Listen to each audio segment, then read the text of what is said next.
Shit.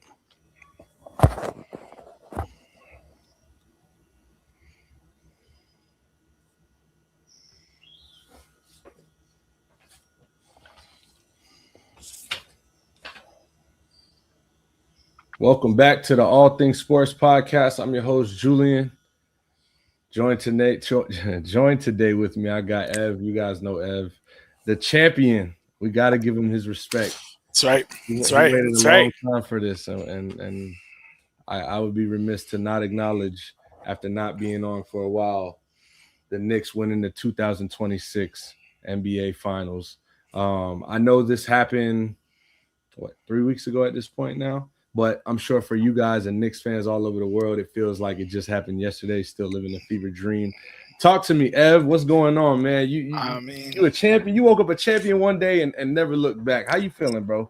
it's incredible. It's unreal. It's been 17 exact days since the Knicks have been the NBA champions of the world, and it's lovely. Honestly, I still have a hard time believing it. Um, it also just changes the way I watch basketball and value certain things in basketball. Now that obviously I watch a ton of basketball, not just the Knicks. When it comes to the NBA and shit like that, but now it's like, all right, the team that I watch the most, that I'm the most detail oriented with, did the thing, and that's what it looks like. So now I kind of view everything in that scope. So it's made the off season really weird for me, as just how I normally take it in. And how I'm kind of Pause. taking it now. But yeah, super pause, but Twice. whatever. It's a celebration. You're a champion. And sometimes you gotta spread love, you know what I mean? His and hers. But yeah, it's great being the champion. It's nuts. I still can't believe it. I never thought I'd see the day. I swear to God, I died before the Knicks won the championship. So I'm very much alive, and they're very much the champs, and that's fucking beautiful. Yeah, you look good, man. I'm happy for you. I'm happy for a lot of you guys. Over the years, I've been back and forth with Knicks fans, giving you guys shit, and you guys giving me shit with my Miami Heat fandom. But at the end of the day, I think that everybody deserves to feel what it feels like to win a championship, for their sports team, or like their favorite sports team, because we all have a lot, and I'm sure that you have your Giants, right? And you've seen the Giants win a Super Bowl, and I'm not going to try to make you feel like, how would you feel if you never saw the Giants? At the end of the day, I know you're picking the New York Knicks to win that finals over any team, Yankees, Giants alike. And so I'm happy for you guys like Sean. Shout out to Sean. Yusuf is in the chat. Shout out to my boy Yusuf, man. First time listener on the podcast. We appreciate you showing up, pulling up, showing love, and we appreciate everybody in here showing up. So drop any comments or topics you guys want to hear from Ev and I tonight in the comments. I'm just happy for you guys, man, all the gang, and just being in New York City, bro. You had a tweet earlier. I wish I could pull the tweet up, man. It was something along the lines of like, this New York City has like been the happiest place in the month of June, right? It really has. And we mean happy in every facet. So shout out to everybody. Happy Pride, you know what I mean? And go Knicks for the time being. It was fun to see how alive this city can be, and how together you guys can get over sports. I don't think this city's been so unified in such a long time. Not at all. And just like for my own personal experience, like I live hour 45, 2 hours really with traffic getting in and out of the city, and I've been treating that shit like like it's 15 minutes away. You know what I mean? Just going over to New York, because you can't miss it. You can't miss what's going on. Like it's unavoidable. It's brought a lot of people, I think, to Knick fandom, but also NBA fandom in a sense. I've been on the internet. I've been a Knick fan all my life. There's never been this many people following the team, following the NBA. The finals were like day-to-day topic everywhere I went. And I was with or without my hat being on. So I think it was good for the NBA. It was definitely good for the city, obviously. I mean, I was in the city this past weekend, and still tearing it up. Feel it. You still feel it. So it's dope. It's like none I could imagine it. You have your favorite teams, and for myself, you spend so many years like visualizing it, right? Fantasizing about it. I didn't see the Knicks in my head win 1,000 championships with 1,000 different players in the Right. uniform, picking up the Right. the trophy and shit Yep. like that. And now I have an actual visual in my memory bank that's real, and it can't be taken from me. So it's beautiful. Yeah. I remember the first time the Heat won, and like I posted, I had the team picture on my background on like my desktop at home, and it's just like that feeling alone is just like, wow, this nobody can take this from us, right? And so 2026, you guys are going to be able to talk your shit forever about. However, we understand and know that once you get them rings and a new season comes on, it's a new challenge. Mm. Before we get to the new season, we got NBA free agency opening up today. We've seen trade after trade in the last few weeks. LeBron James announces today that he's no longer going to play with the Los Angeles Lakers. Jaylen Brown is still being kind of like dangled around by the Celtics in the weirdest way. Hmm. And a few other things that have shaken the league that we'll get into in the next, I guess, 30 or so minutes here. But let's start in New York since we're already here. We also going to talk about the World Cup, man. So stick around for the World Cup talk. But let's stay here in New York and talk about your offseason so far. From a fan's perspective, I want to hear if you're happy, if you're feeling the type of way about anything, Hmm. things you want to see. Let me start by saying Landry Shamet, 4 years, $24 million. I mean, wow. Want to be home, right? Who don't want Yeah, to stay I here mean, in the city? absolutely, absolutely. I said a few times through the postseason run, like there's a very New York Yankee quality about Landry Shamet in a way. You know what I mean? Like one of those I dudes get that'll the give you a vibe. nasty at bat, just coming in the clutch. Very Brett Gardner, very Luis Soho, very Scott Brocious about him. So I'm happy to see him stay with the Knicks for a discounted price, and also like this dude back-to-back seasons on non-guaranteed contracts. You know what I mean? It Yep. wasn't promised to him this role, this bread, his moments that he took advantage of in the playoffs. So it's a nice little tiny story inside of a big beautiful story that's been like this Knicks run. So it's again another small morsel of what you like to see, especially like running it back. You got a championship team. How many of these pieces can you keep together? Yeah, Mitchell Robinson, I think, is the big piece for me as an outsider that I would like to see back on that team because I think he made you guys just another level defensively, or gave you guys that next level defense, and it's something that we can see you guys losing out on here if he gets that right offer because let's not he earned some money Absolute, last absolute. season. Um, no matter what you want to say about his finals play, like it wasn't, necessarily the greatest, but I think he did a great enough job all season and in the playoffs last year to earn himself a bag. But I'm sure he understands what's at stake if he does, take a hometown discount and gives himself the opportunity to try to run this back. Do you want to see Mitch back, even if it costs you guys a little bit of bread? Yeah, I mean, ultimately when it comes to the bread, it's not mine, so spend it. I would love to see Mitch come back. Now I do understand that'll put the team in the second apron, kind of removes flexibility. It's not really about the money that's getting paid out. It's about the moves you might not be able to make if you run into some sort of catastrophe mid-season, right? Mm-hmm.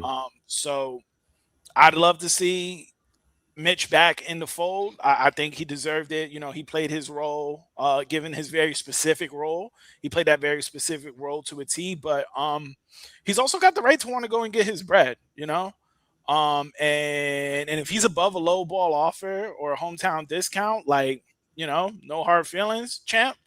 We'll see you. And I think just for me, there's a certain part of me and the perspective in which I look at the Mitchell Robinson thing in particular, like he brought something so very unique to the team with his defense, his offensive rebounding, just his size, um, you know, and what that presented to the opponents.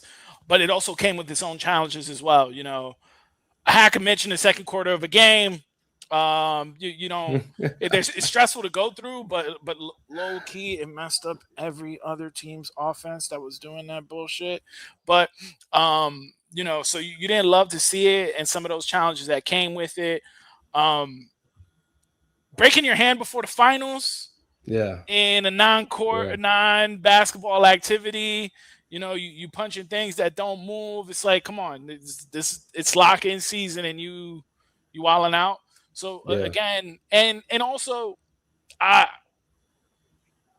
if he ends up going on, I'd like to see how the Knicks fill that hole. Like, just, you know, what kind of versatility could they bring in? Do they go with a different kind of look away from like their bruising, rebounding personality that they've had? Yeah. So I'm open to that as well. But ultimately, I want to see him get paid. He's the longest tenured New York Knick. I'd like it to be on the Knicks. Yeah. Well said. And here we'll give you your flowers here. Shout out to Yusuf in the chat. Cook Ev. Yes. I agree. I agree wholeheartedly.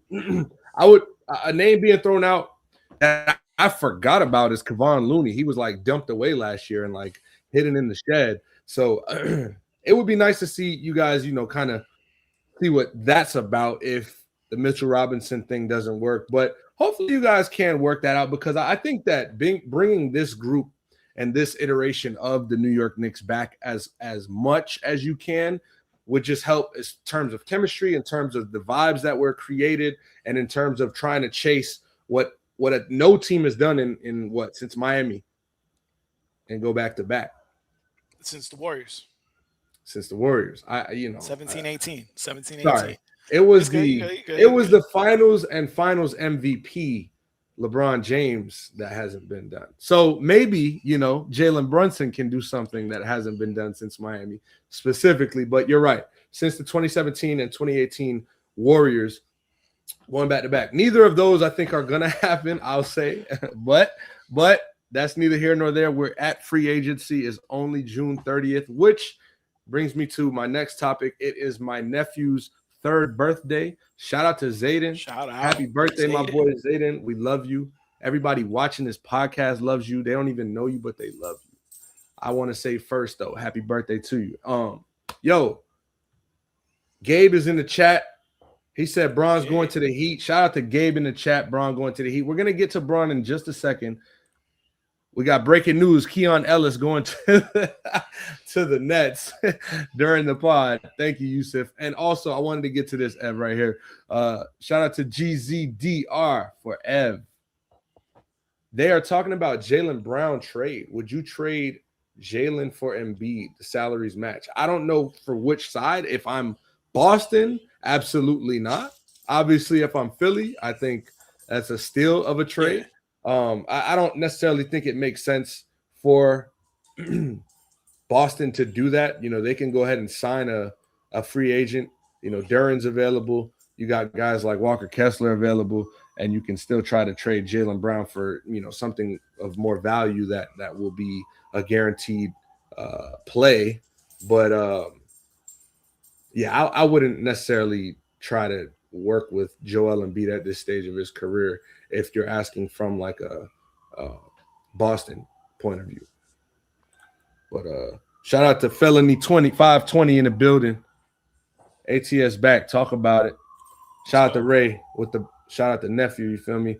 Jaylen Brown, though, this has been one of the bigger stories this offseason with Giannis Antetokounmpo finally being the big piece that moved, right? That was like the start of the offseason, because now it's Bron. Now everybody's waiting on Bron, see what Bron do.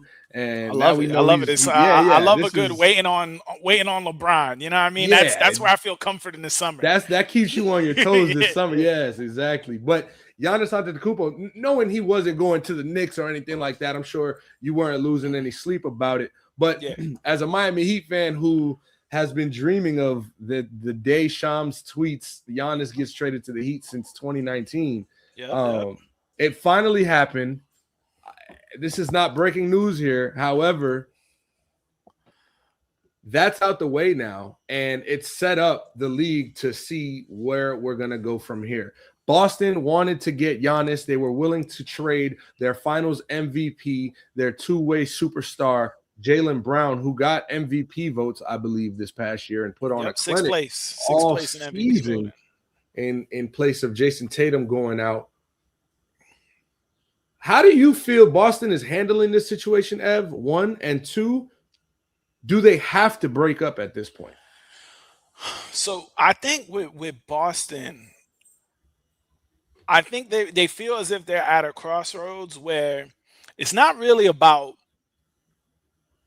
getting Jalen Brown out. Initially, it wasn't about getting Jalen Brown out. I think they want to do a change to their play style.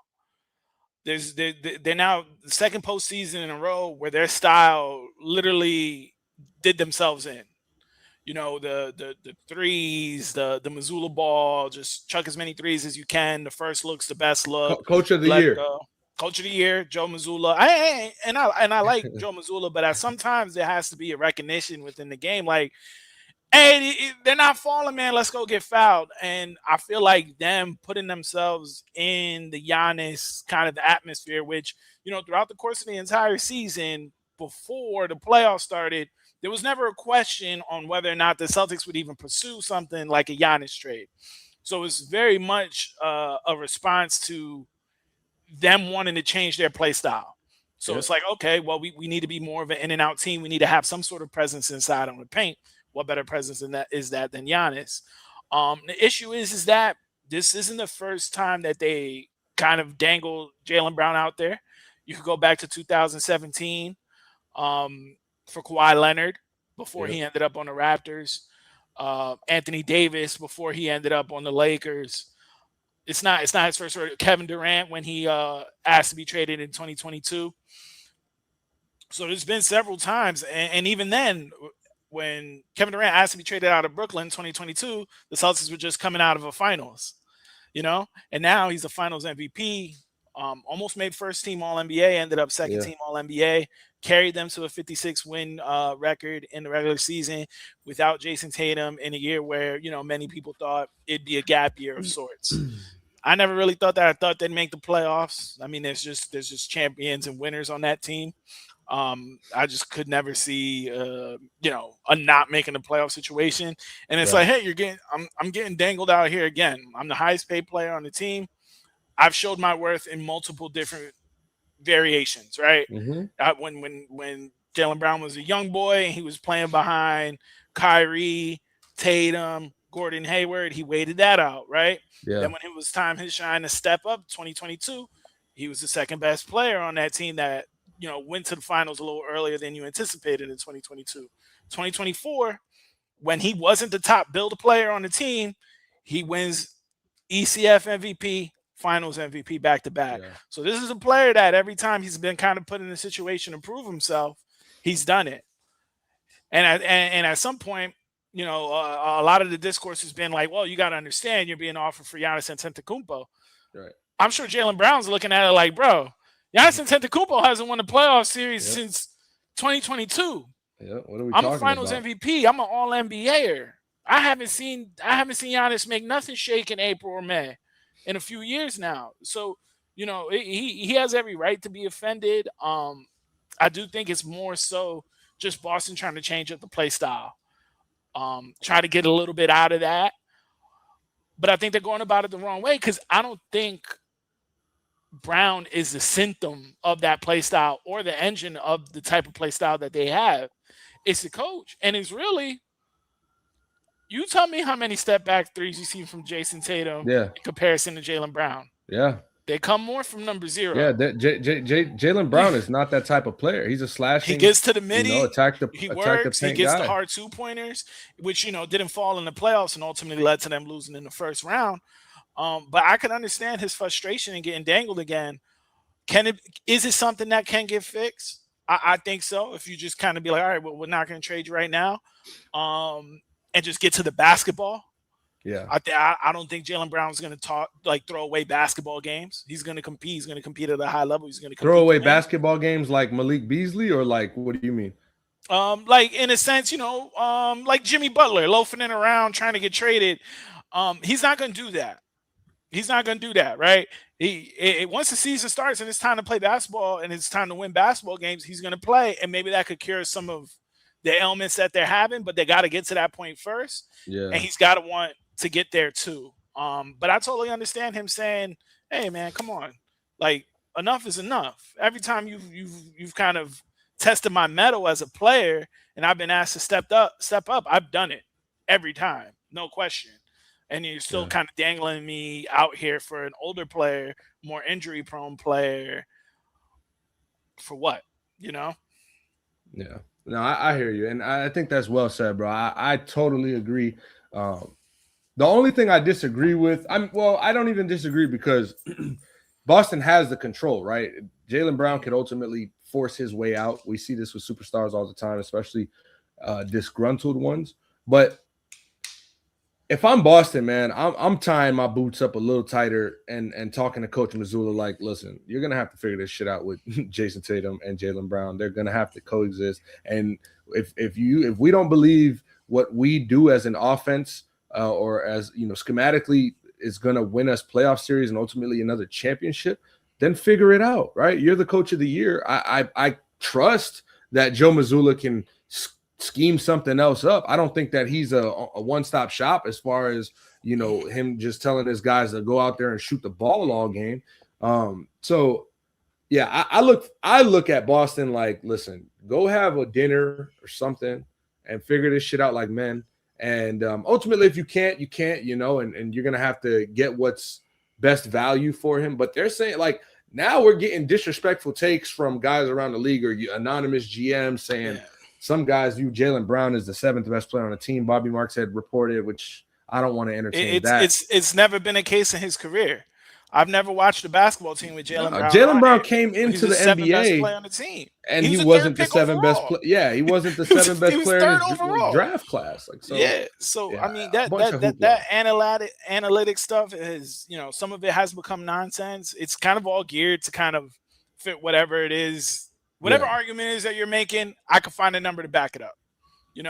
So if you're trying to devalue what you can get for Jaylen Brown in an open market, then you're going to say something like, well, analytics will say he was a net negative on the times where, Boston played better when he was on the bench, so on and so forth. We watch the games, man. We watch the games. I saw Derek White average 8 points in the first round of the playoffs, and nobody is talking. And no one has I'm said on nothing. The Derek White hate club, president, board, whatever you want to call it. Like, shout out to him as a player. I think he's phenomenal 3-and-D guy, and he's done great things for Boston. And I hate him more so because I'm a Heat fan. I don't necessarily hate him because he's a bad basketball player. But last year, like when they needed you most.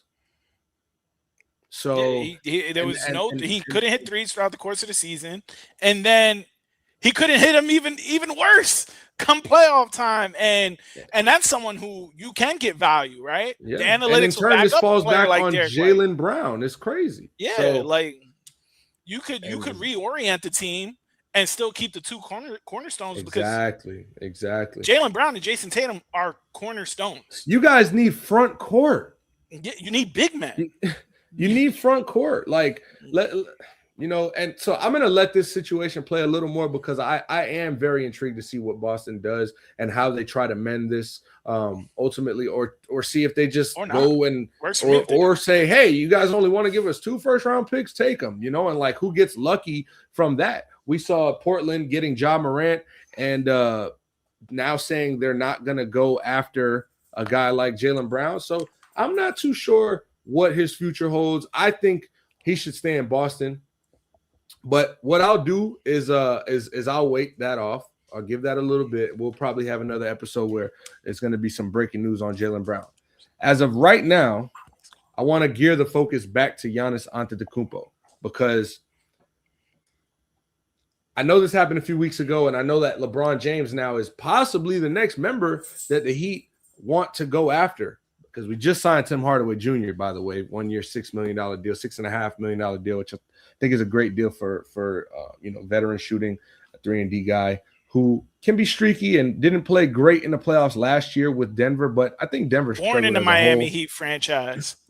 But he's from South Florida. He's born into the franchise, and his pops is hanging from the rafters. His pops' jersey's hanging from the rafters, and I think that's got to be a little motivation to every night. His dad's been dying for him to be a Miami Heat guy, and we finally got him. But as it stands right now, it's Davion Mitchell, Tim Hardaway Jr., Andrew Wiggins, who just re-upped the deal, Bam and Giannis. And so how do you see Miami going into next year? Obviously, we know this isn't the finished product of this team and what this looks like.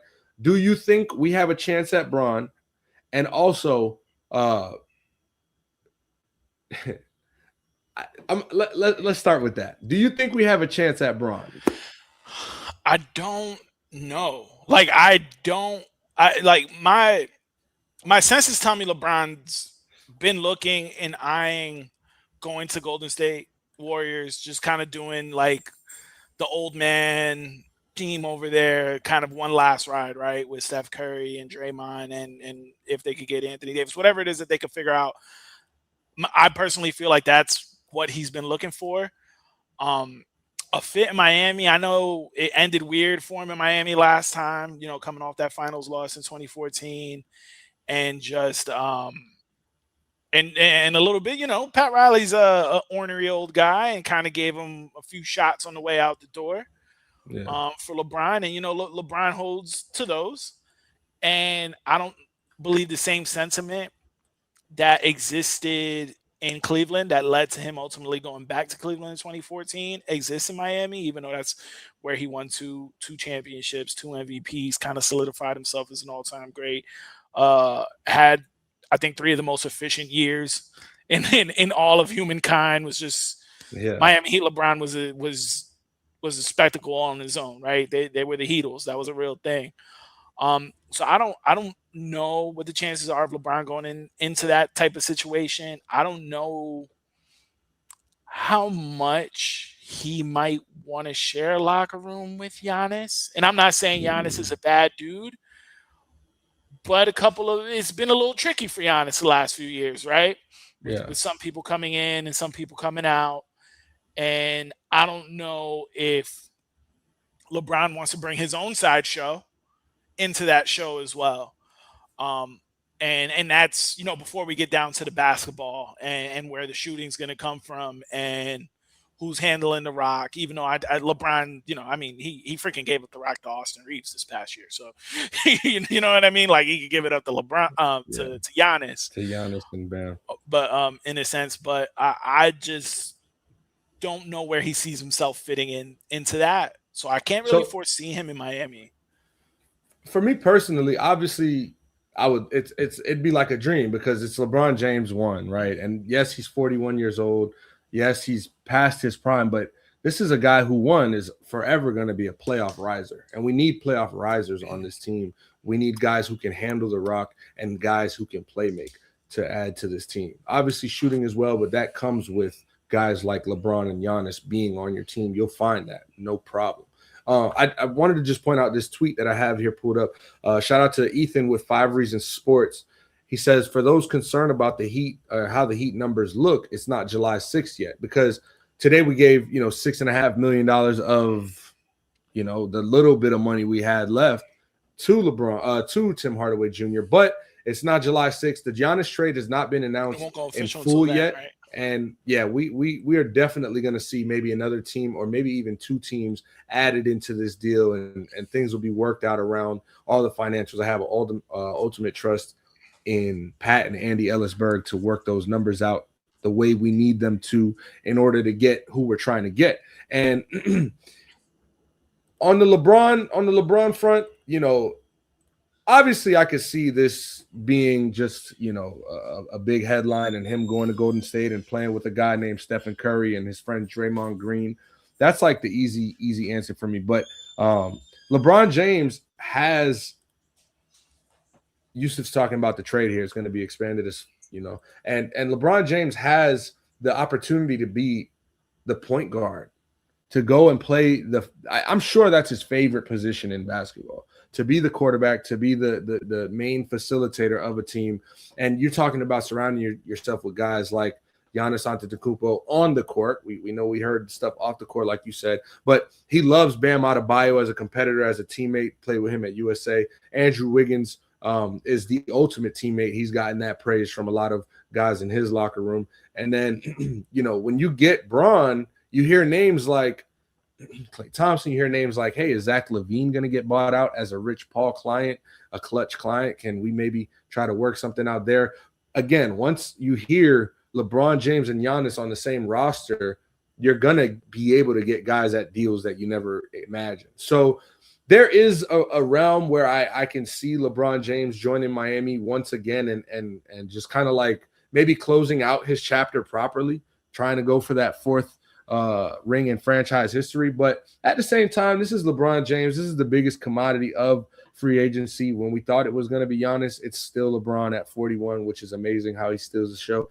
And so I'm excited to see what he ultimately decides on, because he's going to make your team better instantly, you know. And so as a Heat fan, though, I'm excited with the roster we've got currently constructed right now. I told all my friends last season, you know, I wasn't having fun watching basketball, and I didn't want to see the iteration of that Heat team last year this year, because it's not as competitive as we can be. And when you get Giannis on your team, I mean, you're just better. Today, we woke up better than we were, you know, 2 weeks ago. And so we'll play patient right now and see what LeBron wants to do. I know he's going to be dramatic and draw this out, and rightfully so. You know, this is his moment. This is his ending. I don't know if he ends his career and his, you know, at this next stop, or if he does the 1 year Miami, 1 year Cleveland. We'll see.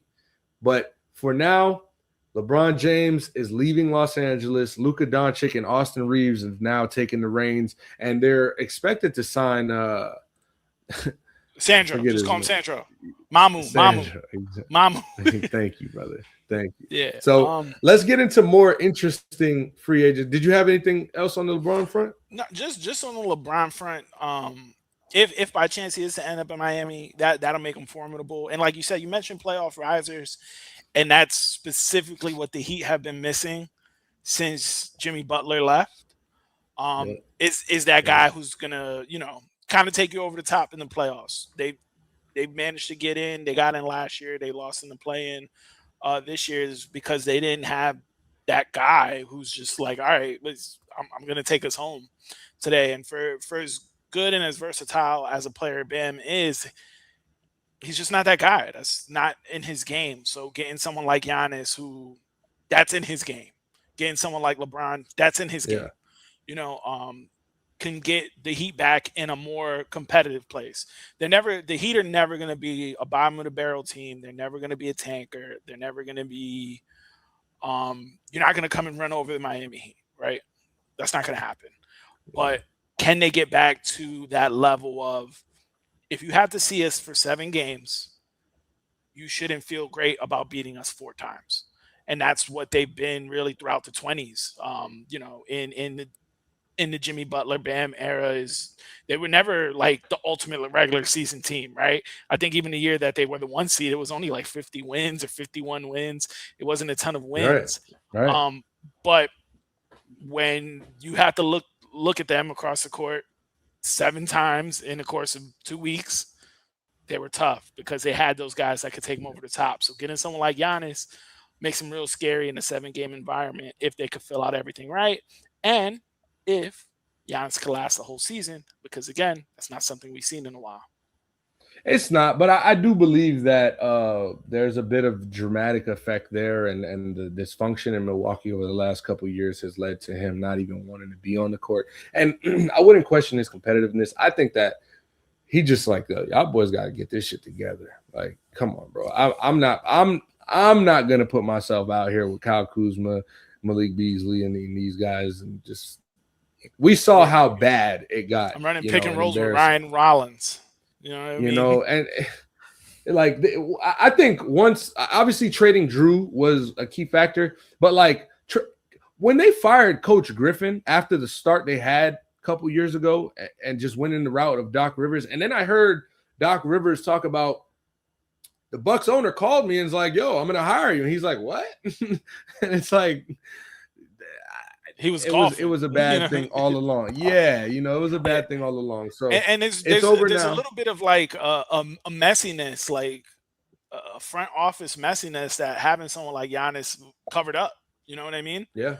And but after a while, all that starts to leak over time, and then, you know, the drainage of assets. You know, Giannis got an extension coming up. We have to trade such and such picks to get Drew Holiday in, right? We get to that point again where we need another extension out of Giannis. Guess what? We got to trade such and such picks, and Drew Holiday, we got to get Dame Lillard in. And so you kind of go through that, and then after a while, it leaks, and you know, And good thing out of all that, they got the championship in 21. That's Yeah, you take that, you hold on to that forever. You're never gonna hear me poo poo a championship because I don't want nobody ever poo poo none of mine. there you Um, go. so you get those, and it covers up a lot of those ailments for a little bit, but then after a while, all those things crack. Yeah. I just want to take a quick break, real quick, and pull this up on the screen. I don't know if you see this, Ev, right here. NBA 2K is doing a countdown with their Tissot shot clock. Today's the 23rd day until yesterday was 24. Today's the 23rd day until 2K drops. If you see in the background right there, if you look a little closely, looks like a New York City subway, right? Does It's like a New York does. City subway. So we're getting speculation right here that this is going to be something of what the Oh man, I cover thought it looks was like gonna be here. Julius And Randle and the Brooklyn Nets. stop it. Stop um, it. This is I mean, 34th Street, Penn Station, not Atlantic Avenue, Barclays Center. But get off on this the is well A. deserved if the case. You know what I'm saying? I Yeah, just wanted to I give mean, a shout out I'd love to to see it. 2K if they I've do never that. seen a Nick on the cover of anything in my lifetime. I'm not gonna count Melo being on the Legends cover. I think it was last year. Yeah, yeah, yeah. Um, so it'd be cool. It'd be nice to see. I'm still I can't foresee it being Jalen Brunson, but if that's what is being hinted at, I'll take it. Because 2K they'll hint things and then it'll be like it's just a season of Yeah. for my team or whatever the Nah, for case may sure, be. for sure. They definitely do that. I want to give one more shout out here before we continue on this free agency. Erling Haaland, man, what a freaking player! Dog. This guy, Norway's best. Playing with Manchester City in his club play, but man, he is showing the world exactly who he is. And man, he had a game winner today, and it was a thing of beauty. We got to watch. If you guys were watching the World Cup, shout out to Yusuf if he's still up here. But Shout out to Youssef. Shout out Norway. You know what I'm saying? we saw a beautiful game, Ivory Coast versus Norway, and it was a 1-1 matchup that Norway was getting bullied all game and finally scored, and then Ivory Coast comes and scores late, and then here we go.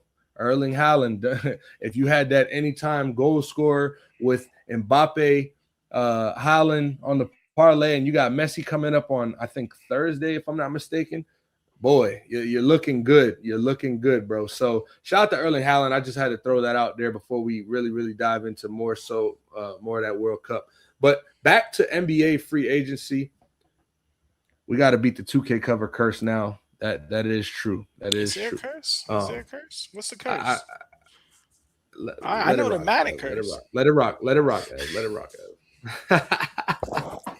Let it rock, Ev. Hey, Kawhi Leonard is a Toronto Raptor once again. The jokes are flying all over the timeline saying that he wants to spend the rest of his career outside of the FBI's jurisdiction. But nonetheless, he went to Toronto in 2018 and sent DeRozan. That's a trade that sent DeRozan to the Spurs and ultimately unlocked People still rap the about it to this Raptors. day. Yeah, it was a great bar too. Kawhi, did we think you could get us a ring? G-Pop sent us a real one from Dago. And shout out to Drizzy for that ice, man. But we got Kawhi Leonard, Toronto Raptors 2.0, minus Kyle Lowry. But Scotty Barnes over there, man. We got two guys who can really play at both sides of the ball at an elite level. What are your thoughts on this trade? Only having to give up Grady Dick, Brandon Ingram, who essentially is like the replacement for, Kawhi's replacing him as a better player, and then only 2 first-round picks in the 2030s that are probably going to be whatever. How do you Well, feel they could about be this good trade? now. Yeah, I know. Now I'm like, wait, that was a long Now, time. you know what I That's a mean? long time. I don't This know is if he's gonna be 2030. playing in 2030. So Yeah, those could end up yeah, being good picks. But I mean, those are the risks you take when you're trying to win. yeah. When you're trying to establish a winning culture. They went 7 games in the first round with a Cleveland team that was pretty beatable, and they probably just feel like it's a move to get them over the top. I think in the whole grand scheme of the East, and covering this up and just trying to think of it, wholly, like Toronto's going to be tough. They were already a tough defensive team. Adding Kawhi in there is big. I think I've always been really skeptical. I always wasn't too high Skeptical. on Scotty Barnes. But I thought he was awesome in the first round this year, and I was super Absolutely. impressed with him just as a playmaker, as a defender. what he was able to do, kind of scoring wise, on high efficiency. So I really like the fit there. If they can get good and consistent point guard play out of Emmanuel Quickly or Jamal Shed, whomever it is that's going to be manning that, they Yeah. can be formidable. They struggle. They struggle with bigs. Jakob Porto is the worst contract in the league, um, and just gets thrown around by every big Yeah. man in the Yeah. NBA. Like he poses no threat, and I just wonder, they can't cut off him, right? They can't trade him. There's His contract is out into like 4 more years still. They can't get rid of him. They almost have to start him. They don't have a legitimate backup big unless they're going to play small with Colin Murray Boyles, who was super impressive too this year. The rookie, Yeah. switchable defender, high energy guy, smart player. But man, if they could shore up that big spot, they're legit. They're super legit. If they could find a way to fix that center position for them, yeah, look at that. They got a Look at lot that, left. bro. Yeah, Jesus Christ. of Opting in, Yak. obviously. Yeah, Yeah. yeah. He's and Yeah, and it he only picking gets up that worse, bro. option today, brother. Sheesh. Um, yeah. Sheesh. So if they That's could tough. find a way to scheme around that, because it's a really huge gaping weakness on their team. Like, Yeah. and they could go small, but Game 7 they went small with Colin Murray Broyles on Jared Allen of all people, and Jared Allen realized, yo, I'm 6 inches taller than you, dog. I'm just fucking stuffing it. Yeah. I'm Yeah. stuffing Nah, it all that's right. game, and it's over That's for you. right. So I mean, It's outside of it's gonna be that though, I interesting though. like I the move. mean, yeah, Kawhi Leonard definitely makes your team much better. He's one of those guys who's still a top. Um, well, he might be your best two-way player in the league right now, but he's definitely a top 10 talent in the league, top 15 talent probably if when healthy. You can argue. Real quick, Mexican or Ecuadorian today? I know Mexican plays Ecuador today. Let me take this over real quick. I know we got Mexico, Ecuador. Just so you know, I had a parlay. I didn't play the parlay. I'm not big into sports betting, but just so you know, we got Ev back here. I had France -1.5. I had Norway money line, and I have Mexico to advance. So shout out to Mexico. We're Mexican tonight. Go drink a Corona with a lime if you have one around you, or take a shot of some mezcal and watch those Mexicans get to work, because I think they're gonna get to work versus Ecuador today. But shout out to Ecuador. Ecuador is no slouch. I want to hear Yusuf's thoughts on the game. If you can, Yusuf, if you're listening out there, comment. What do you think about this game, man? Because Ecuador's defense has been playing really good, and that goalie's been something serious. But And Mexico's a lot playing of with a lot timely of goals pride. from the Ecuadors. A lot of timely goals from the Ecuadorians. I know a large Yeah. contingent of Ecuadorians who've been, at the soccer watch parties. I see the jerseys at Mm-hmm. work in the office. So I'm a root for them just because of some of the folks Yeah, that because you don't I've been rocking with. because you don't want no problems. Just say that, No, because you don't want no problems. I don't. So look at this. We got because of the weather delay. They said we got no hydration break in the Mexico Ecuador game here. Hold on. Let me bring this up here. This is interesting here. I really am not a fan of this Poly Market Sports taking over Twitter, but it is what it is, I guess. But yeah, weather delay, no hydration breaks in Mexico, Ecuador. I wonder how that's gonna. so I what? wonder. That's like that like little half break they take before halftime, Yeah, right? exactly. Around the 20-something minute mark. This is hilarious, by the way. Mexican strategy. Don't let them sleep. Put them in the rain. Don't let them hydrate. and that's a formula for winning right there. They were outside of that hotel last night making noise, Ev. Making noise. But shout out to the fans. You guys are passionate about your team, and it's all within, the rules. I mean, nobody said you can't go out in the street and just make a bunch of noise, right? So but there is a weather delay. The match will start at 9, or it was set to start at 9, not at I believe it was an 8:30 start that they had. Let me get an update going here for that Mexico One second. Mexico, Ecuador. What do we got?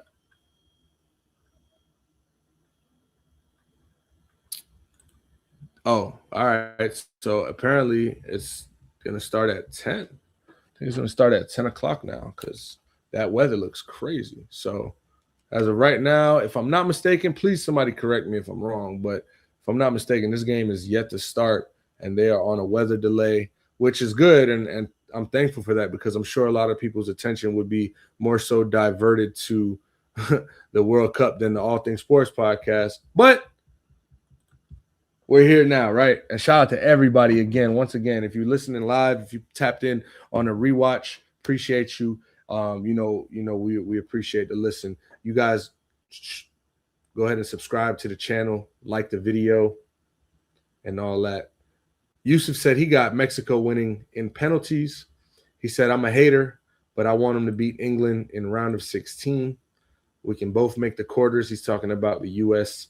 men's national team. That's his number one team, as is mine. Sorry, it's right hand over the heart. But yeah. And then he finally says, I'm right about that in terms of the weather. United States got I wouldn't say, I don't think any of these matchups are pushovers or easy matchups. We saw yesterday, what a day, right?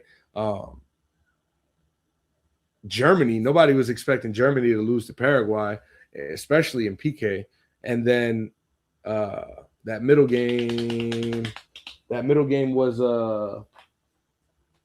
Netherlands played at night. It was Brazil first. Germany was the middle game. Brazil had a close game with Japan, and Brazil snuck that win out in the last minute of extra time and sent the Japanese people home crying. They were watching that game at 3 a.m. local time. Sad as fuck, I swear. But shout out to Japan for putting on a hell of a performance at the World Cup and competing against one of the world's best. Netherlands lost to Morocco. I don't think we saw that coming as well. If I tap into the soccer, I'll let Ev kind of handle his business real quick. Yusuf, what's up with these guys and these penalty kicks, man? Before we get into this USA talk, what's up with these guys and these penalty kicks? Because I know that, making a free throw, kicking a field goal is some of the most pressure. But to me, it's like with a field goal, you're measuring distance, there's wind, somebody's trying to pressure you at the moment. With a field goal, with a free throw, you got to hit a shot at the end of the day. The shot's got to go through the bucket, and it's a very much smaller place you're trying to put the ball. But with the PK, it's something they practice all the time before games, after games, and it seems like the pressure is just too immense and the moment's too big for these guys that one of these guys put the ball to the fucking 16th row of the stands.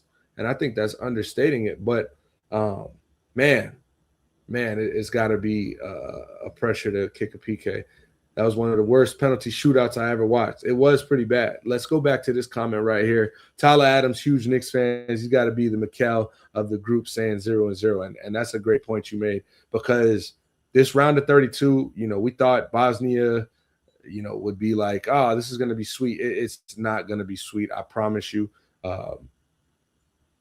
This is going to be a hell of a matchup, and every game until the final for each team in this knockout stage is going to have to go through a lot to try to get through their opponent. I got USA beating Bosnia, and then I believe we play the winner of Senegal, if I'm not mistaken. But like you said, man, we gotta go 0-0 and focus on what's ahead of us right now. Yusuf says, played soccer for 8 years when I was younger, so I know what it's like to be in that spot. Kind of is scary as F. And yeah, I mean, I get it. I do get it. I'm not going to act like, man, these guys, they suck. No, it ain't that. Like, pressure is pressure at the end of the day, right? We seen Lionel Messi miss PKs in group play. So I can imagine when, the whole world is watching and, you have the weight of a country on your shoulders to advance or send your team home packing, man, you better not let anything phase you in the moment. But it happens. We're human. It's gonna be I'm gonna be Senegalese before our game. I ain't gonna lie. Yeah, I've been rocking with Senegal every time they've played so far. Um, I wanted Haaland to have a great game, which he did versus them, but I was rooting for Senegal to win in group play. Man, it's been a fun World Cup though. Yusuf, let me ask you this before I get out of here. And this Mexico game is set to start in just over 16 minutes. Who do you have winning this tournament in whole? We saw what France did today, and specifically Kylian Mbappe having 18 goals in 18 World Cup games. It's just something out of a book or a movie. We see him catching up to Messi for the most goals, and he's gonna catch up and take that by storm. But it's not to understate what Messi did. Just because he did it on Saturday, we saw him come in late and hit that free kick. But what Kylian Mbappe has been able to do, man, holy shit. He's like no other right now. And Erling Haaland deserves his praise. I got Kylian Mbappe ultimately advancing further in this tournament than Haaland. So I think he'll win the Golden Boot over Messi.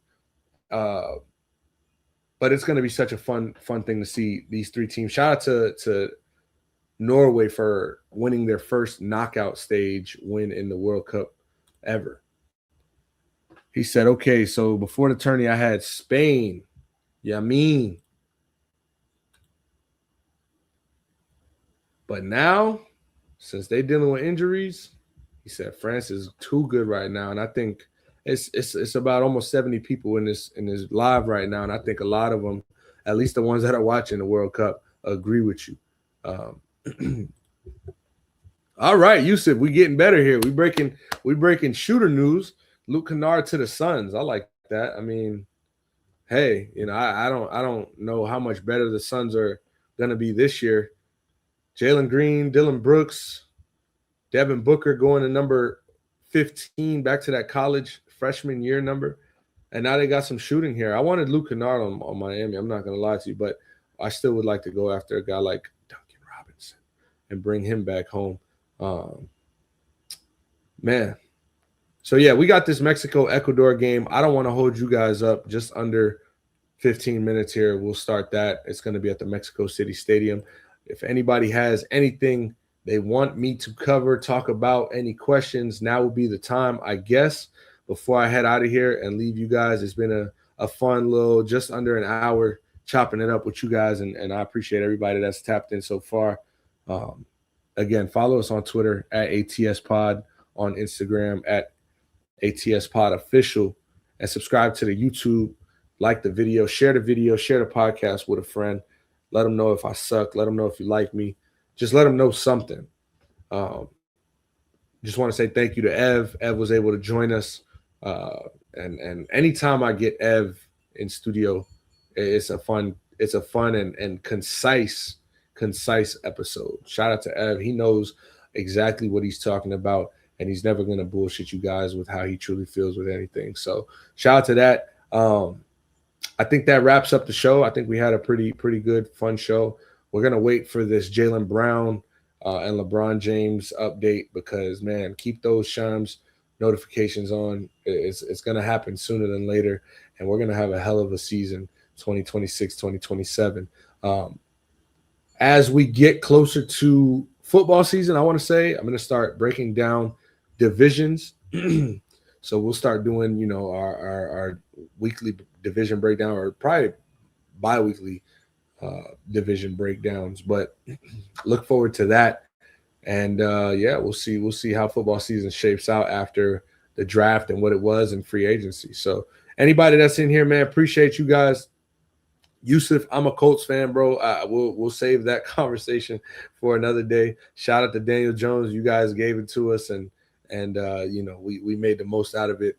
Obviously, barring an Achilles tear, it was unfortunate, but I think he's going to come back and dominate. Appreciate you, Unc. Shouting us out. Great show.